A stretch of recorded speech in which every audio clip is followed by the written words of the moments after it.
দিন যেদিন আমার রান্না করতে ইচ্ছা করে না গরমে, সেই দিন কিন্তু আমি এই রেসিপিটা করিই করি। মোরলা মাছের টক, উফ, সত্যি জমে যায়। এত সহজে, এত টেস্টি, এত হেলদি খাবার যে কি বলবো। না করবো আবার ঝামেলা থাকবে না, এটা তো হতেই পারে না। হ্যাঁ, তবে আমার বাড়িতে কি এক সমস্যা বলুন তো, সবাই সবটা খায় না। এ ছোট মাছ খায় না, ও বড় মাছ খায় না, ও মাছই খায় না, ও মাংস খায় না, মানে এইরকম ইত্যাদি ইত্যাদি সমস্ত রকমের ঝামেলা নিয়ে আমার পরিবার। এই যখন রান্না করতে বসি আমার খুব টেনশন হয়ে যায় যে আমি রোজ এদেরকে কি খেতে দেবো, কি খেতে দেবো। যাই হোক, মাছটা যেহেতু আমি আমার শ্বশুরমশাই আর শাশুড়ি মা তিনজনেই খাই, আর আমার শুধু হাজবেন্ড খায় না, তাই জন্য ওর জন্য চিংড়ি মাছ রান্না করছি। সেটাও কিন্তু খুব সহজ পদ্ধতিতে, খুব তাড়াতাড়িভাবে করব।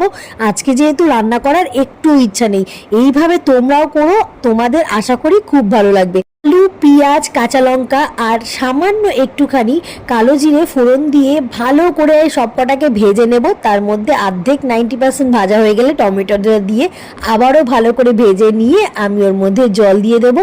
আর আমি এর আগেই চিংড়ি মাছটা ভেজে রেখেছিলাম, আর সেই কড়াইতেই আমি আলুটা ভাজছিলাম। যাই হোক, পুরো প্রায় ভাজা হয়ে আসলে আমি ওর মধ্যে জল দিয়ে ঢেকে দেবো, যতক্ষণ না আলুটা সিদ্ধ আর একটু মাখা মাখা হয়। অসাধারণ টেস্ট হয়। এইদিকে দেখো, আমার তরকারি হচ্ছে মাছের টক তৈরি হয়ে এসেছে।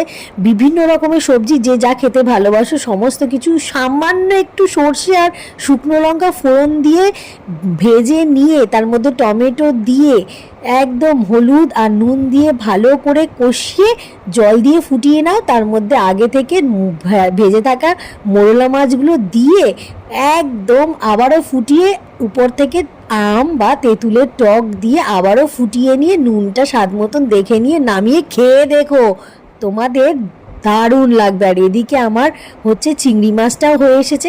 খুব চটপট চটজলদি এই দুটো রান্নাই আমার হয়ে গেল। আজকে কিন্তু খুব আনন্দের দিন, আমার মোরলা মাছের টক খাবো। চলো, টাটা।